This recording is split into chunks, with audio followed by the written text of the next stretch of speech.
Saudações a todos vocês que acompanham o canal do Conde aqui no YouTube, trazendo mais uma rodada de entrevistas aqui, tradicionalmente começando às 17 horas todos os dias. E hoje eu tenho o prazer de trazer o José Reinaldo Carvalho. A gente vai falar sobre a Venezuela. Mais uma vez, o golpe, a tentativa de golpe na Venezuela fracassando. Enfim, o Zé Reinaldo, primeiro deixa eu saudar você e te dar muito boa tarde, porque eu estou com saudade de você. Nós trabalhamos, nós fazemos a edição lá da madrugada e da manhã do 247, e eu estou de férias esse tempo todo assim. Não tive a felicidade de estar convivendo todas as manhãs com você, mas a gente está aí de novo para conversar. Como vai, Zé Reinaldo Carvalho? Tudo bem?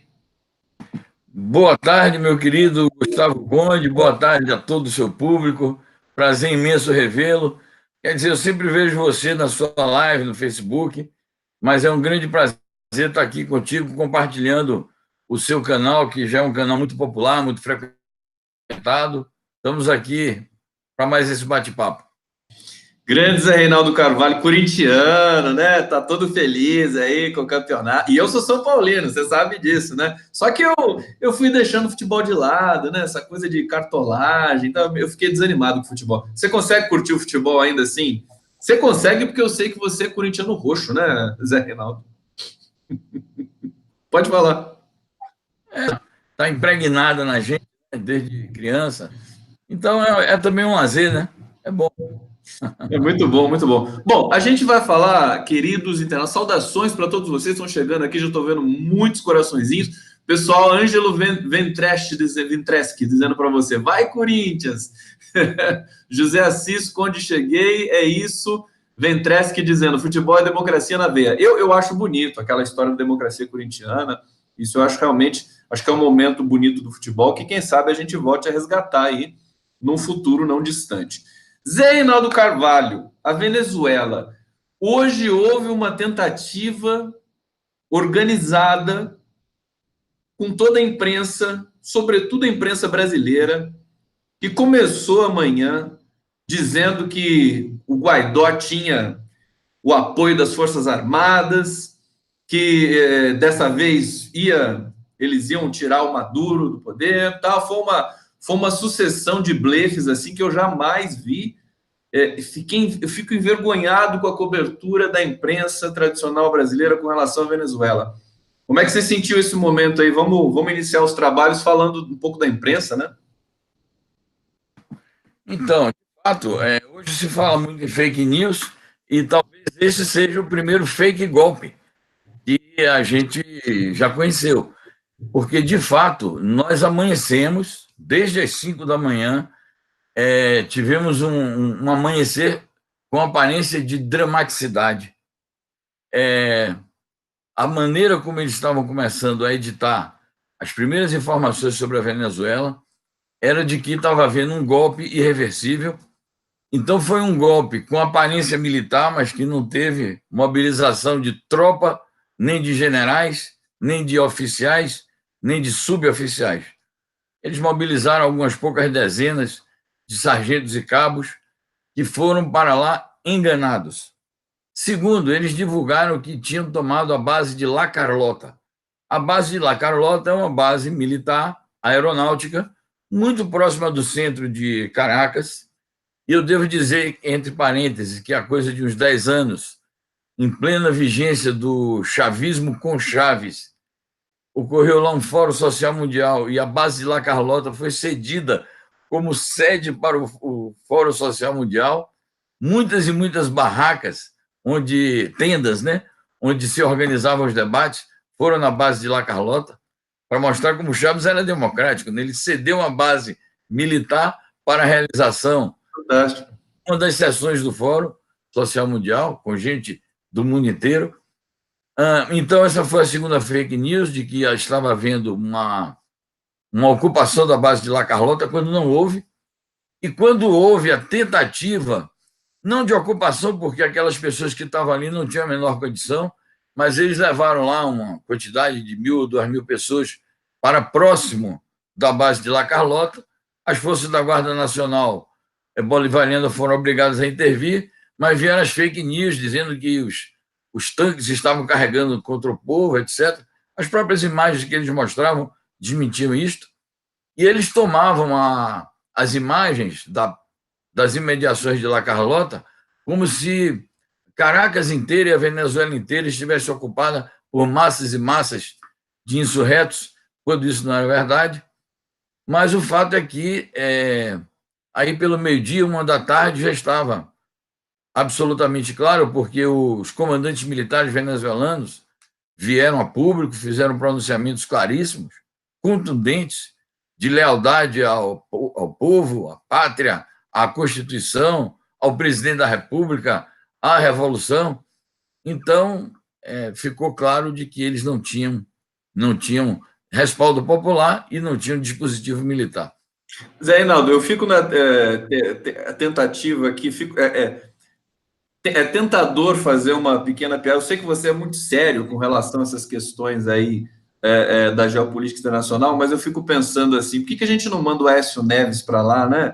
Porque eu nunca vi tanto golpe fracassado na minha vida. Acho que a Venezuela pode entrar para o Guinness, né? O país com mais golpes que fracassaram desde o tempo do Chávez, né? Inclusive, acho que é importante a gente pontuar aqui a seguinte coisa: quem é Leopoldo Lopes? Que é essa figura que a imprensa brasileira diz que ele é o líder da oposição, né?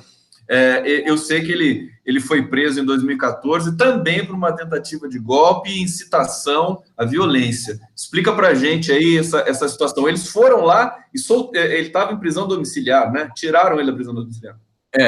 Ainda algo não esclarecido como ele saiu da prisão domiciliar.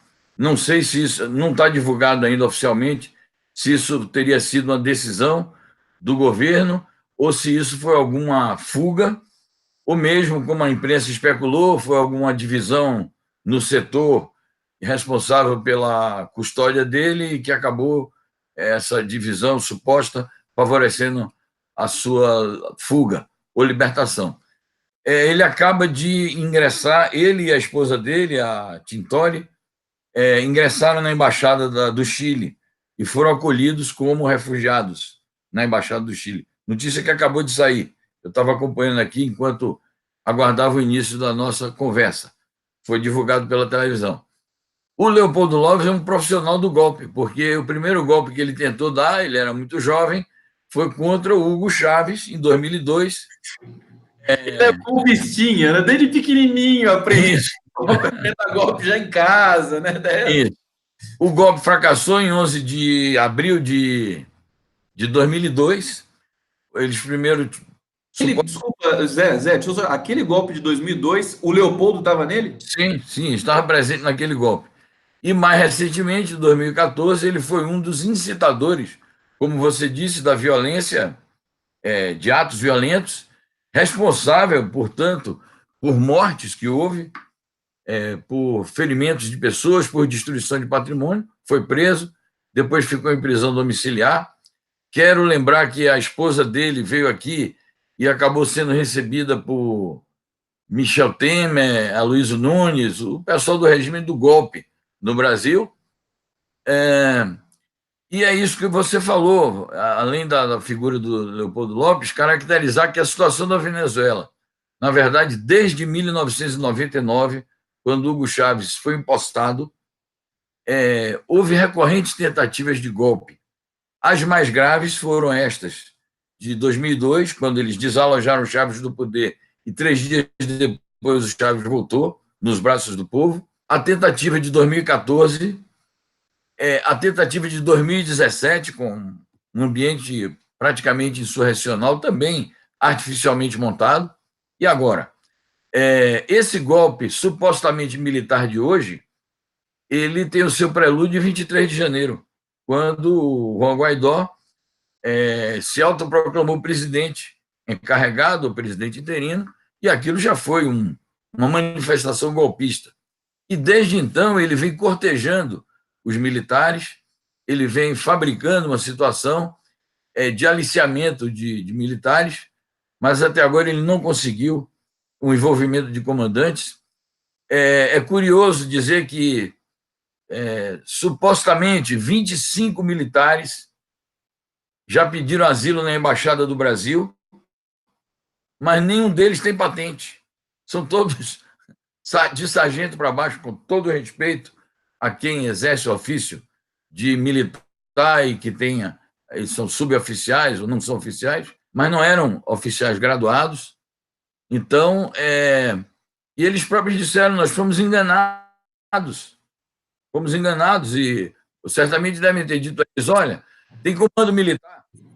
Foram obrigados a pedir porque eles foram enganados para fazer essa movimentação com o Guaidó, né? Parece que prometeram alguma premiação, disseram. Isso, exatamente. Agora eles têm de pedir, porque senão eles vão ser presos Vão ser presos, sim, exatamente. E quando eu disse que foram enganados, é isso.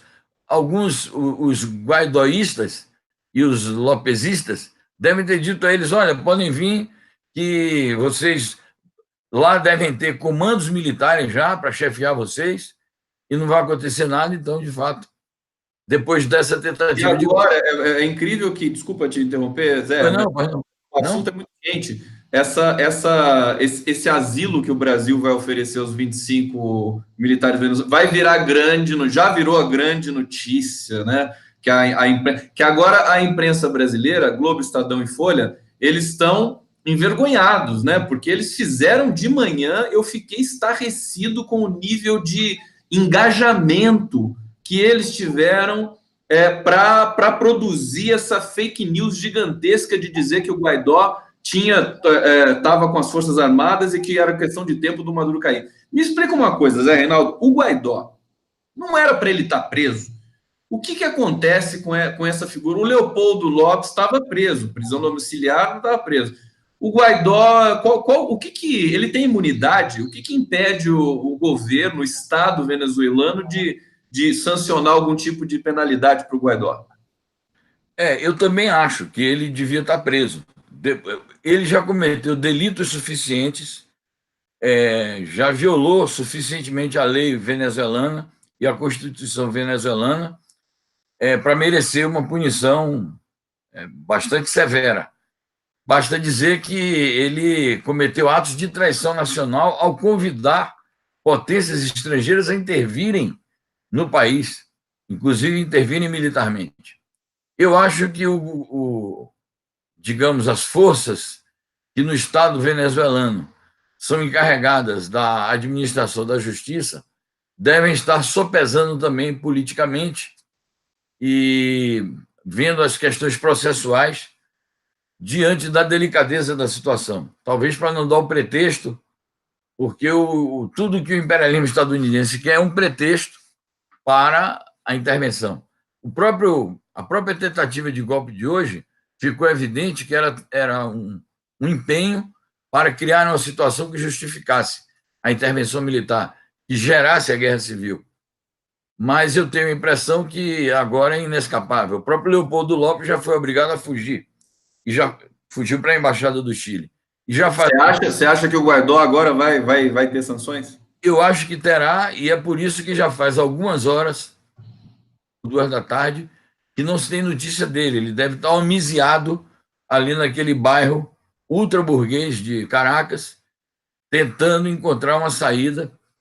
Não sei se está fazendo alguma negociação, ou se vai procurar uma fuga, vai buscar uma embaixada, mas eu acho que agora a situação dele ficou insustentável perante os órgãos da justiça venezuelana.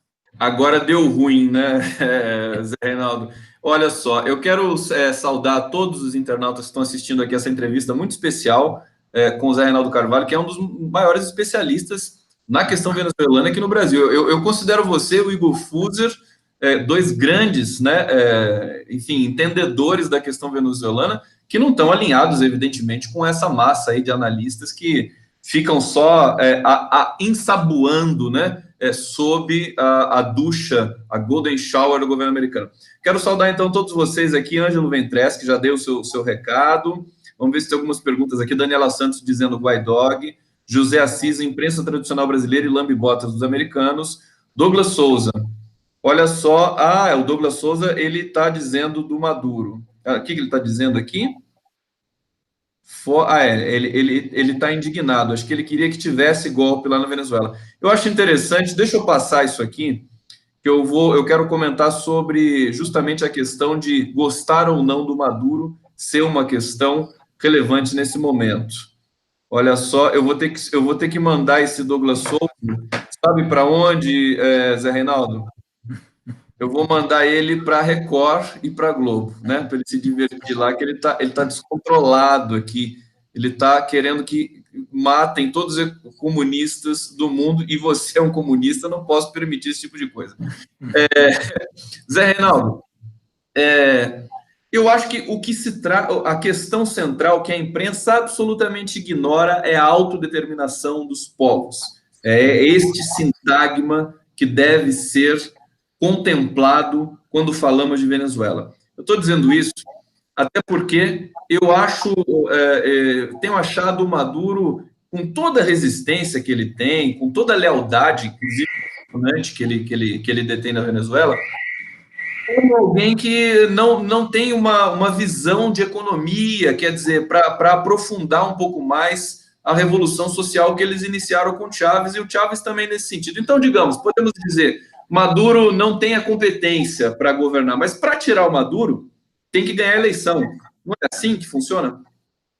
Exatamente. O país tem uma Constituição, tem uma lei eleitoral, cumpriu todos os ritos, houve candidaturas, e se setores da oposição não quiseram concorrer, renunciaram, seja por avaliarem que iam se dar mal, ou seja, já para criar um pretexto para posteriormente questionar. Isso é uma questão desses setores, cada qual tem que assumir as consequências dos seus atos, tem que ter responsabilidade civil, responsabilidade cidadã, responsabilidade política, de modo que a eleição do presidente Maduro ela foi inquestionável, do ponto de vista do que manda, dos mandamentos constitucionais da Venezuela, de modo que, de fato, se os setores da oposição querem aceder ao poder, precisam cumprir as regras da democracia venezuelana. Os problemas econômicos da Venezuela são decorrências de problemas estruturais. Um modelo econômico difícil de sair dele, né? Porque ele foi construído ao longo do século XX todo. Talvez a revolução chamada bolivariana não tenha tido tempo histórico para resolver o assunto. Isso conjugado com talvez erros de condução que houve durante os 20 anos em que já perdura a revolução bolivariana, mas hoje, de uns 3, 4 anos para cá, Conde, e público do canal, o que pesa para agravar dificuldades econômicas venezuelanas é o bloqueio, são as sanções econômicas e financeiras, é a impossibilidade que a Venezuela está tendo hoje de fazer transações normais com os países, fazer comércio internacional como toda nação. Inclusive, desculpa, parece que o governo americano, e você diz isso no seu, acho que no seu artigo também. Aliás, eu recomendo o artigo do Zé Reinaldo Carvalho, que está destacado na home do 247 nesse momento, né? Que ofereceu facilitações e recuos nessas sanções para quem apoiasse o Guaidó, enfim, para que eles estivessem do lado do Juan Guaidó. Só complementando aí seu raciocínio, querido Zé Reinaldo. Pode continuar. Não, é isso. Então, as sanções econômicas impedem que a Venezuela tenha acesso não só ao comércio internacional normal, como a créditos, como a fazer as transações mais elementares com as instituições da economia internacional. Você falou das facilitações que o governo norte-americano prometeu. Eu quero ler aqui para vocês o seguinte: medida provisória número 880, de 30 de abril, portanto, hoje, do governo brasileiro, do governo Bolsonaro, concedendo um crédito, Bolsonaro e Paulo Guedes, um crédito de 223 milhões e 853 mil reais para um programa de ação no sentido de promover, isso é uma coisa imoral, completamente imoral, o Brasil que se associou a essas ações, promover assistência emergencial e acolhimento humanitário, põe aspas aí nisto, de pessoas advindas da República Bolivariana da Venezuela, ou seja, estimular porque, claro, o Brasil é um país aberto e deve permanecer sempre aos imigrantes, todos os estrangeiros que querem vir para cá. O povo brasileiro vai sempre acolher de braços abertos. Mas isso aqui que ele está fazendo é um estímulo para depois chegam massas de desvalidos aqui, de gente procurando desesperadamente o meio de vida, e eles vão caracterizar como refugiados, como perseguidos da Revolução Bolivariana e da ditadura, entre aspas, do Nicolás Maduro. Então, tal como o Trump prometeu o alívio de sanções para aqueles que apoiarem internacionalmente o golpe contra o governo legítimo e constitucional venezuelano, agora o governo brasileiro está aprovando um programa de emergência, a dupla de extrema-direita e neoliberal, Bolsonaro e Paulo Guedes, para promover a vinda de pessoas com esse sentido. E o Ernesto Araújo, né? O Ernesto Araújo, bom. Grande, enfim... Vamos falar dele. Ideólogo. Inclusive, ele estava em Washington, né? Isso. Nesses 2 últimos dias, nem sei se ele já voltou ao Brasil, não tenho essa informação, mas me parece que esse blefe, né, dos golpistas venezuelanos estava tudo ensaiadinho, e o Brasil está totalmente integrado nessa situação. É o grande, digamos, preposto dos americanos ali na situação com a Venezuela. Eu queria dizer para vocês, Zé Reinaldo, então, inclusive para a gente sofisticar a próxima retomada sua aqui, que a situação em Roraima é gravíssima realmente, né? Eu tenho relatos, eu entrevistei um fotógrafo que mora em Boa Vista, que Roraima está, enfim, Boa Vista está repleta de venezuelanos, precisa de programas ali da prefeitura, eles estão fazendo ali na medida do possível, porque a migração está muito grande. Acho que, inclusive, também o Eduardo Bolsonaro está em Paracaima nesse momento. Isso, quer dizer, uma coisa muito suspeita, né, articulada entre Brasil, Estados Unidos e outros países satélites ali que só estão de olho na maior reserva de petróleo do mundo. Eu acho que é isso que muita gente ainda não entende na questão da Venezuela, e a imprensa deixa isso também, a imprensa tradicional, de segundo plano, né? É a maior reserva de petróleo do mundo. Ora, evidentemente, os americanos querem controlar essa cadeia de petróleo para controlar toda a produção de petróleo mundial. Os americanos, explica um pouco para a gente isso, Zé Reinaldo, eles importam muito petróleo da Venezuela. Eles não estão felizes com isso? Eles querem ser donos da jazida? Exatamente porque a Venezuela, desde a Revolução Bolivariana, nacionalizou o petróleo. A PDVSA era uma espécie de filial dos interesses, PDVSA Petróleos da Venezuela, sociedade anônima. Ela era uma espécie de filial dos interesses comerciais dos Estados Unidos no setor petrolífero, e foi nacionalizado o petróleo, e o petróleo é usado para promover o bem-estar social do povo venezuelano, o desenvolvimento econômico, e o protagonismo da Venezuela no campo internacional, naquele cartel de países produtores e exportadores de petróleo, que é a OPEP, a Venezuela, junto com os países árabes, que jogam um papel importante na definição dos preços internacionais, das cotas de venda, de compra e venda do petróleo, de modo que é muito diferente a Venezuela com o seu petróleo estatal, com a sua produção e distribuição de petróleo estatal, e ela em outras mãos. Então, eu acho que os Estados Unidos pretendem, sim, se apossar dessa riqueza imensa, além do interesse geopolítico na América Latina e o interesse ideológico de afastar uma experiência revolucionária que é exemplar para os povos vizinhos e demais povos latino-americanos e caribenhos. Eu acho que esse episódio de hoje ele é muito importante geopoliticamente para a gente voltar a entender o que está acontecendo no mundo e na América Latina, porque o Brasil simplesmente ele foi vítima desse processo de, enfim, dessa questão híbrida, guerra híbrida de perseguição judicial e tudo mais, com a imprensa brasileira também, a pior e mais subdesenvolvida do mundo. Hoje eu tive essa confirmação, quer dizer, essa cobertura sobre Venezuela realmente me envergonha. O que você acha, Zé Reinaldo, da Folha chamar o Maduro de ditador, por exemplo? Parece que é Então, uma parte da redação lá, né? Mas é isso, ela chama o Maduro de ditador e chama o Guaidó de líder oposicionista, quando o Guaidó era uma figura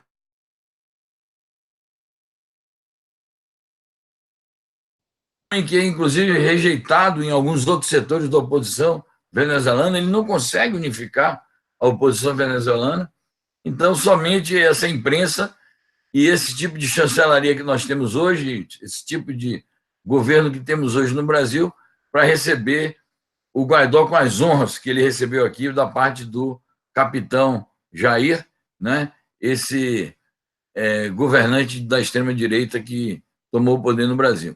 Eu queria destacar, mestre, sobre o engajamento do Brasil. Isso é gravíssimo, porque você mencionou aí, isso aí é toda uma montagem que envolve os Estados Unidos, o Brasil, a Colômbia, o Chile e o Peru, que são os principais países satélites desse chamado Grupo de Lima, que é também uma montagem diplomática. O Grupo de Lima não tem existência formal como um grupo multilateral. Os grupos multilaterais do sistema das Nações Unidas e do sistema interamericano são outros. O Grupo de Lima foi uma invenção, eles fizeram uma improvisação e fizeram recentemente. Mas, o que aconteceu? De fato, o Ernesto Araújo estava em Los Angeles, foi participar de um evento, aí ele disse assim para a imprensa, não, mas eu agora vou passar em Washington. Como se viajar de Los Angeles para Washington fosse a mesma coisa de viajar para Brasília, não é? Tem que passar por, são 6 horas de viagem, alguns fusos horários.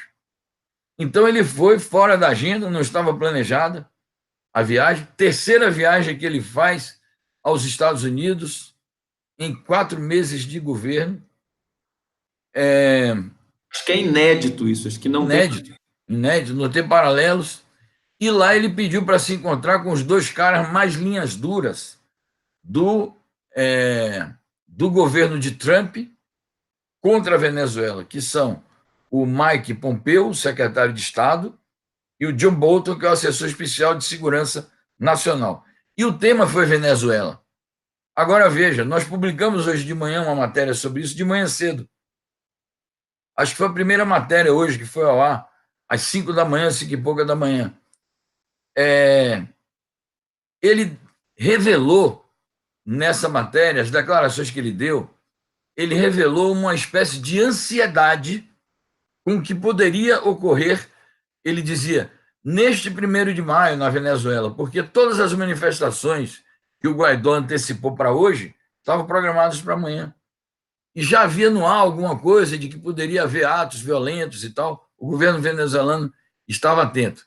Então, ele revela nessa matéria, na entrevista que dá aos jornalistas, ainda lá em Washington, ele revela essa ansiedade com quanto tempo vai ser necessário ainda para derrubar o governo do Maduro.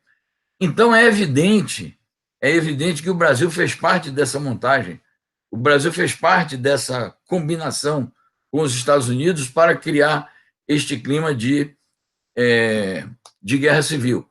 E chamar a atenção que hoje o presidente da República convocou uma reunião ao meio-dia e meia, onde estavam o general, ele próprio, o presidente, o general Mourão, o ministro da Defesa e o chefe do Gabinete de Segurança Institucional, o general Heleno, e todos, além de uma nota, claro, a nota é muito lacônica, é muito curta, mas ela dá o recado de que o Brasil está do lado dos golpistas, e todos que deram declarações, entre eles o general Heleno e o general Mourão, foram bastante uníssonos e unânimes no apoio ao golpe.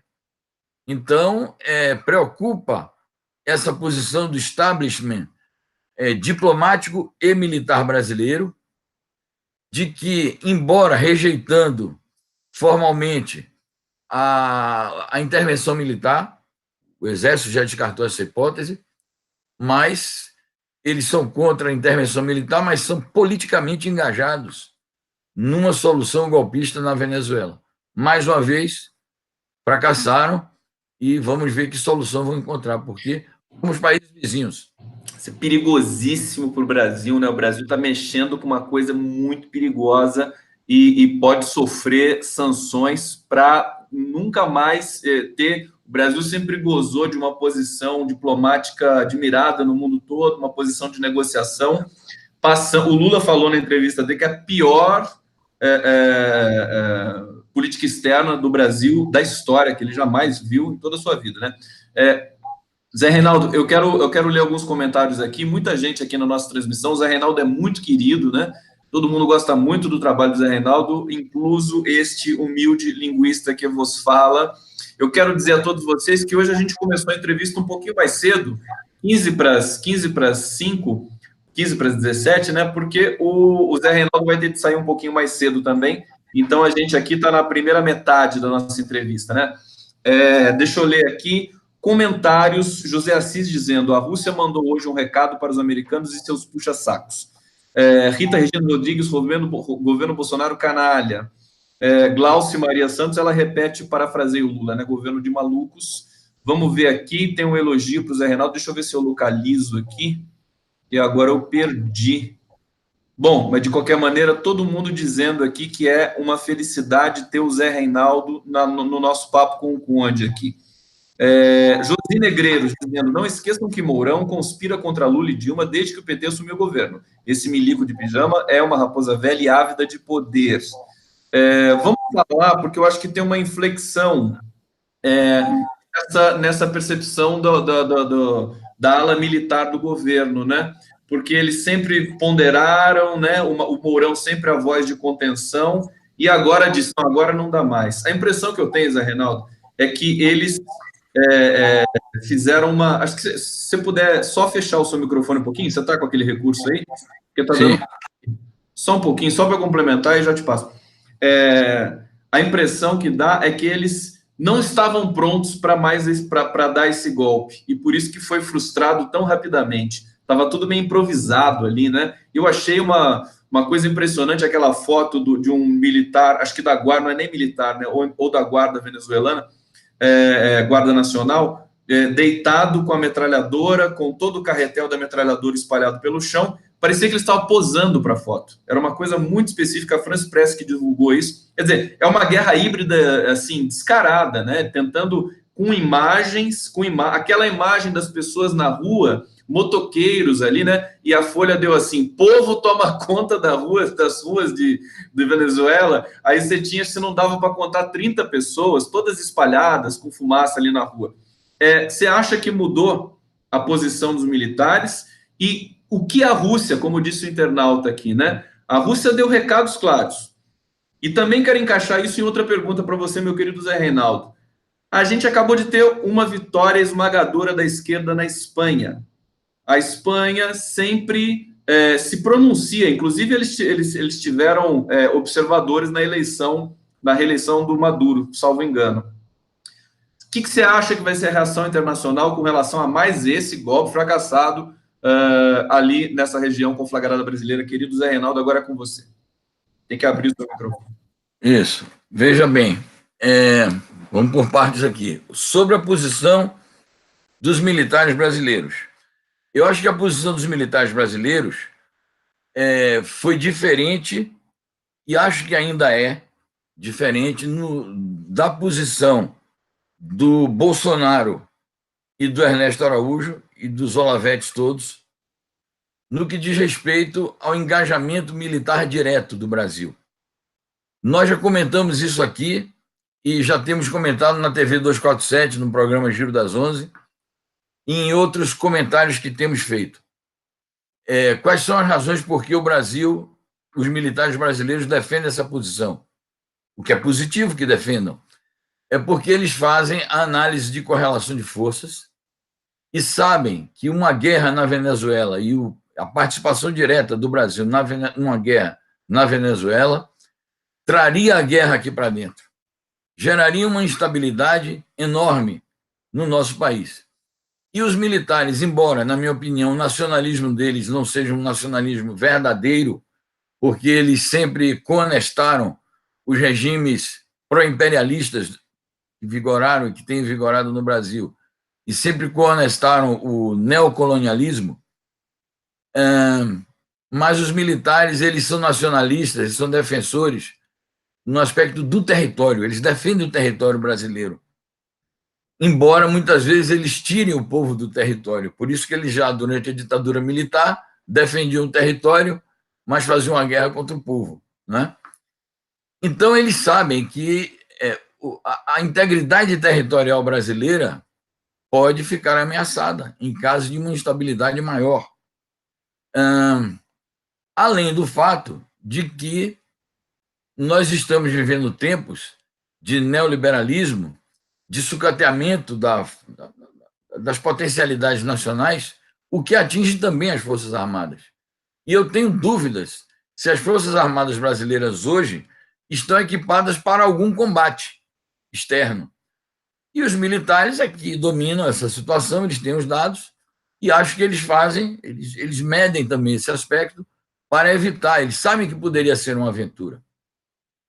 Então, a posição dos militares quanto a isso é distinta da do Bolsonaro e dos seus olavetes e parceiros mais íntimos. Porém, a posição política do Mourão, eu já li e ouvi e assisti muitas entrevistas do general Mourão sobre a Venezuela nos últimos meses. É uma posição política retrógrada, é uma posição política antibolivariana, é uma posição política anti-governo do Maduro. O máximo que ele faz em termos de concessão seria o seguinte: nós precisamos fazer com o Maduro a mesma coisa que poderíamos ter feito lá com o Solano Lopes, dar um corredor de fuga para ele. É uma posição, inclusive, de tentar humilhar o adversário. De modo que eu não vejo nada de progressista, nada de soberanista, nada de latino-americanista na posição do Mourão. Vejo apenas uma posição de direita que se diferencia da outra de extrema-direita apenas por esse aspecto territorial, logístico e estratégico de correlação de forças. Igualmente para a posição dos demais militares que o secundam. Bom, sobre a Rússia, você deu um toque muito importante aí durante em outro momento do programa, e o nosso companheiro aí da comunidade do seu canal captou isso muito bem, que é o seguinte: a Rússia defendeu uma posição clara e correta de preservação da autodeterminação dos povos como o princípio mais sagrado do direito internacional e como o fundamento da Carta das Nações Unidas. Todo o sistema das Nações Unidas, que resultou na fundação da ONU, no imediato pós-Segunda Guerra Mundial, se baseia nesse princípio: a autodeterminação dos povos e a soberania nacional.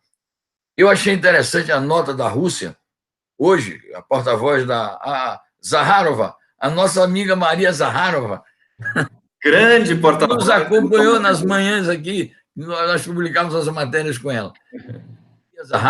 Zakharova, porta-voz da chancelaria russa, defendeu esse princípio e com muito equilíbrio. Ela defendeu esse princípio e defendeu o diálogo e a paz e o não derramamento de sangue.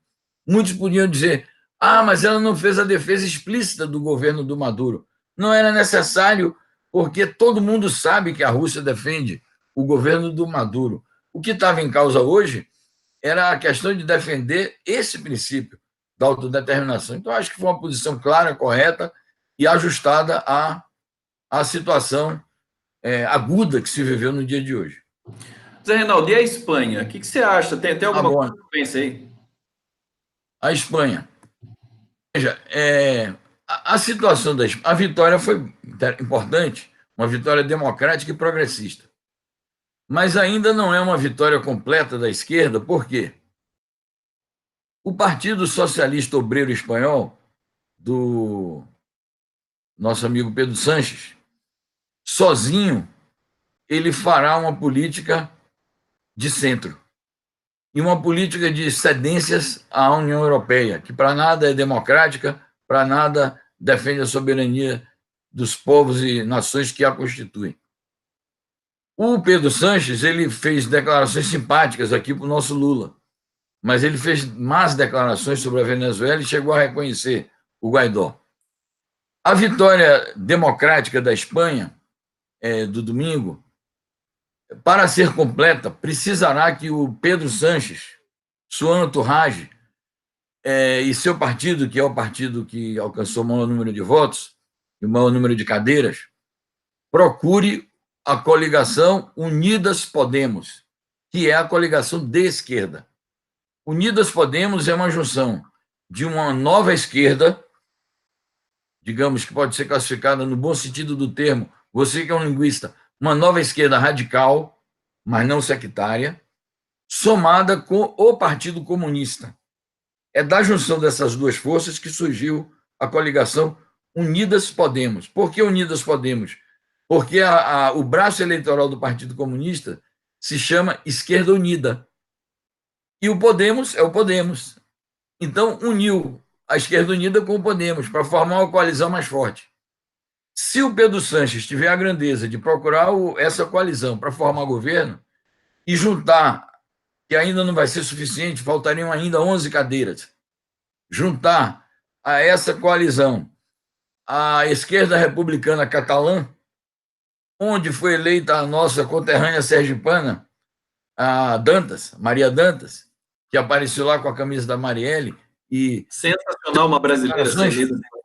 Uma brasileira eleita para o Parlamento Espanhol, e já deu declarações de que vai usar o mandato dela também para ser solidária com o seu próprio povo, o povo brasileiro, na oposição ao Bolsonaro. Então, se o Pedro Sanches tivesse a capacidade, nós teremos um governo de esquerda na Espanha. Se não, alguns setores do PSOE disseram: podemos tentar fazer um governo em minoria. Não vai funcionar. Ele vai tentar fazer um governo em minoria e vai acabar se subordinando aos ditames conservadores da União Europeia. Finalizando essa parte, a extrema-direita está em ascensão na Europa.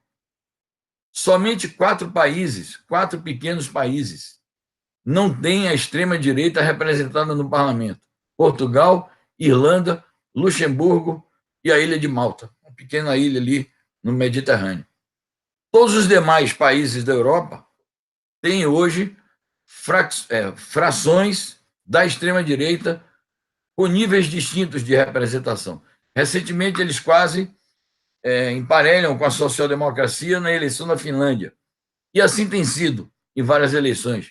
Na eleição presidencial passada na França, a Marine Le Pen, de extrema-direita, foi para o segundo turno. Então, só existe uma forma da esquerda ou da centro-esquerda combater a extrema-direita: polarizando. E polarizando, defendendo posições corretas, defendendo posições de esquerda e não posições de centro. De modo que eu tenho a esperança ainda de que o Pedro Sanches seja capaz de unir com o Podemos Unidas e com a esquerda catalã para ver se forma um governo autêntico na Espanha e com posições internacionais corretas.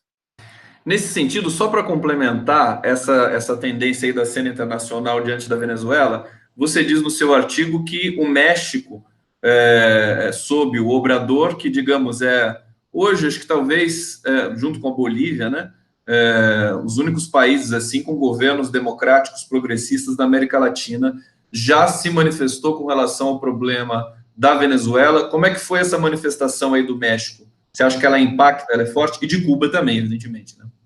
Sem dúvida, é isso. Nós temos Cuba, nós temos a Bolívia, de alguma maneira temos o Uruguai, governado pela Frente Ampla, temos a Nicarágua, acossada também, temos alguns países ali caribenhos que se esforçam para ter posições soberanas. E o que aconteceu com o México? O México tomou uma iniciativa diplomática, coisa de uns 2 meses, no auge daquela crise, a crise venezuelana, quando a União Europeia tentou fazer o isolamento da Venezuela e todo mundo reconheceu o governo entre aspas, do Guaidó. Então, o México tomou uma iniciativa diplomática para fomentar o diálogo entre as forças oposicionistas e as forças governistas da Venezuela. E chegou a organizar uma reunião em Montevidéu, convidou a União Europeia para essa reunião. O problema é que ficou claro que as posições do México e do Uruguai eram distintas das posições da União Europeia. Então, acabou não saindo uma resolução muito nítida. Porém, a iniciativa do México está vigente, eles chamam Iniciativa de Montevidéu, porque a reunião foi em Montevidéu. Mas ela tem um respaldo, então, ela é uma iniciativa do México, com respaldo do Uruguai, da Bolívia e de outros países democráticos, ainda restantes democráticos e progressistas na região. Então, eu acho que é preciso se apegar nisso. E a Venezuela já saudou várias vezes a iniciativa do presidente Obrador, porque é uma iniciativa latino-americana e eu acho que é necessária para abrir-se um caminho de diálogo na Venezuela. Agora, claro que fica mais difícil o diálogo agora com o Guaidó, com as forças do Guaidó, mas eu quero crer que há forças democráticas na Venezuela, mesmo oposicionistas, que não são seguidoras do Guaidó, e com as quais o presidente Nicolás Maduro teria gosto em sentar-se, né? Eu quero encerrar essa parte. Ah, tá bom, diga lá e depois eu retomo. Não, pode encerrar, querido. Você aqui é o grande protagonista. Pode encerrar. É que eu assisti agora há pouco, antes de a gente começar, uma magnífica entrevista do Samuel Moncada, embaixador Samuel Moncada, representante da Venezuela na ONU, onde ele dá respostas cabais sobre esse tema do diálogo, da disponibilidade do governo venezuelano ao diálogo e dessa questão do resgate do princípio da soberania nacional, e onde ele faz a denúncia viva da tentativa dos Estados Unidos, ele cita também o Brasil de Bolsonaro, né? Tentativa dos Estados Unidos e dos países satélites de isolarem a Venezuela e fomentarem um golpe na Venezuela. Então, e lá na ONU ele anuncia o fracasso do golpe e conclama a comunidade internacional a manter posições justas sobre a Venezuela. Então, vamos, depois desse fracasso do golpe, vamos alimentar essa expectativa de que os países, pelo menos, não tomem mais essas posições estapafúrdias de apoiar um golpe. Zé Reinaldo Carvalho, eu sei que daqui a pouco você vai ter um compromisso aí, por isso que a gente começou um pouco mais cedo. Vamos encaminhando para o final aqui. Posso fazer mais uma pergunta para você, mais uma colocação? Vamos lá, querido Zé Reinaldo Carvalho, sempre abrilhantando aqui o canal do Conde, já é a segunda vez que você vem aqui. Audiência espetacular para você, acho que a maior audiência aqui com uma entrevista que eu já fiz às 17 horas para o canal do Conde. Hoje, como a gente já conversa muito sobre a cobertura, né? Nós somos editores, né, do 247, a gente conversa sobre a cobertura da imprensa. Quando eu comecei a ver a cobertura dos grandes veículos sobre mais essa crise da Venezuela, eu já fui tentar correr para ver onde eu achava informação confiável. Evidentemente, o 247 já saiu na frente, a sua edição hoje de manhã foi muito importante, já trouxe ali rapidamente a leitura correta e independente do que estava acontecendo na Venezuela. Mas eu queria te perguntar o seguinte, eu acho muito impressionante, eu não sei se é um lobby internacional muito forte, que talvez seja aí o próprio mercado financeiro, por que as agências, inclusive as europeias, elas têm tanta dificuldade para ponderar, fazer uma cobertura jornalística de alto nível com relação à Venezuela, tão ideologizada? Todas as coberturas das agências ocidentais são muito ideologizadas, e aí eu pergunto para você, quais são as fontes que você busca? Quer dizer, eu acho que a agência russa Sputnik é uma boa fonte, as agências chinesas também, e nós temos aí um pouco mais de democratização das informações através das agências não mainstream, né? Foi conhecido BBC de Londres, enfim, a France Press e tal. Explica um pouco para a gente a questão da cobertura da imprensa, e se você puder, Zé Reinaldo, dê mais uma pitada de comentários sobre a cobertura da imprensa tradicional brasileira e sobre a virulência da Rede Globo. O jornal O Globo povoou toda a sua home de notícias absolutamente engajadas sobre a Venezuela, para depor o Guaidó, assim, torcendo, parecia a torcida do Flamengo. Fala para a gente, como é que é isso? É uma lástima, mas de fato é assim que é. Eu acho que o G1, a Globo, a Folha também, infelizmente, a Folha entra nessa. A manhã inteira, a manchete principal da Folha era uma espécie de chamamento aqui, ou uma torcida a que o golpe resultasse. Isso, é um pensamento único, parece que é uma redação única, é um copia e cola dos releases de uma ou duas matrizes. Nem o The New York Times foi tão grotesco. Eles tinham, pelo menos, diziam lá, Guaidó diz que. Na Folha já não era assim, quer dizer, já... Exatamente. Falta de crédito. E é isso, ele se expõe ao descrédito, né? A gente se baseia muito no Sputnik, que você citou, no Russian Today, Prensa Latina, que é uma agência cubana de altíssima qualidade. Que lindo esse nome, eu não conheço essa agência. Como é que é o nome da agência? Prensa Latina. Prensa Latina. Fantástica, fantástica agência de notícias em espanhol, porque eles têm uma versão em português, mas que é um pouco mais retardatária, porque demora de fazer as traduções. Então, a Prensa Latina em espanhol, em cima da hora, eles têm correspondentes no mundo inteiro, inclusive aqui no Brasil. Então, a Prensa Latina, sobre a Venezuela, a própria agência venezuelana de notícias, que não é venezuelana que fala, eles falam venezolana, a maneira como o espanhol fala, venezolana. Agência Venezuelana de Notícias, AVN, a VTV, que é a venezuelana de televisão, a Telesul, que foi a grande, que não é Telesul que fala, é Telesur, com R no final, excelente canal de televisão. E aqui em Caçapava a gente fala Telesur. Telesur, exatamente.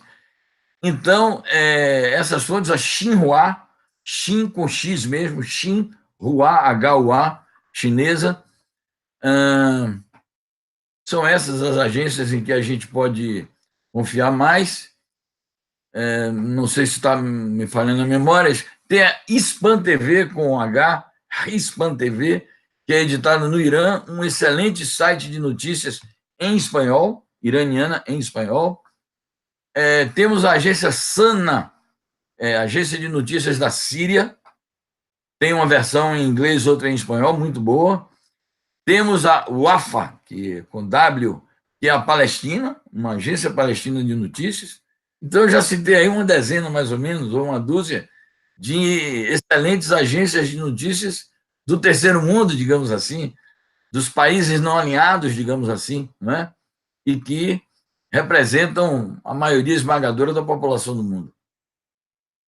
Grande Zé Reinaldo Carvalho, eu vou liberar você, porque eu sei que você tem um compromisso. É por isso que ele é um dos melhores jornalistas aí. Eu considero você um dos grandes jornalistas da nossa cena digital, progressista. Realmente você tem um cuidado muito grande com a notícia, com a informação. Te agradeço imensamente por ter concedido essa entrevista aqui. Agradeço a todos que acompanharam a entrevista pelo canal do Conde. É uma entrevista que assim que eu terminar, depois eu vou assistir de novo, porque eu quero ver com muito cuidado tudo que você falou, inclusive essas dicas todas no final aí. Zé Reinaldo Carvalho, muito obrigado. Te deixo um grande beijo e a gente se encontra em breve. Eu vou falar uma coisa aqui que vai deixar, tem 1 ou 2 bolsominions aqui perdidos na minha transmissão, mas o Zé Reinaldo Carvalho, posso falar o que você me falou em off, não? Para onde você vai? Posso falar? Sim, claro. Não é segredo, não, né? O Zé Reinaldo vai para a Coreia do Norte. Aí, quando o Zé Reinaldo for para a Coreia do Norte, a gente vai fazer uma outra entrevista para a gente conversar sobre algumas questões, né, que pairam sobre aquele país tão, né, enfim, fechado, né, para o mundo, e você vai conhecer isso muito de perto e vai poder dizer para a gente. Muito obrigado, Zé Reinaldo, um grande abraço, boa sorte aí e até a próxima, meu querido. Obrigado pela generosidade, pelo acompanhamento, pelo compartilhamento. Muito sucesso para você no seu canal de YouTube. Um abração para todo o público. Até a próxima. Daqui a pouco tem live do Conde. Valeu, gente. Obrigado. Até a próxima.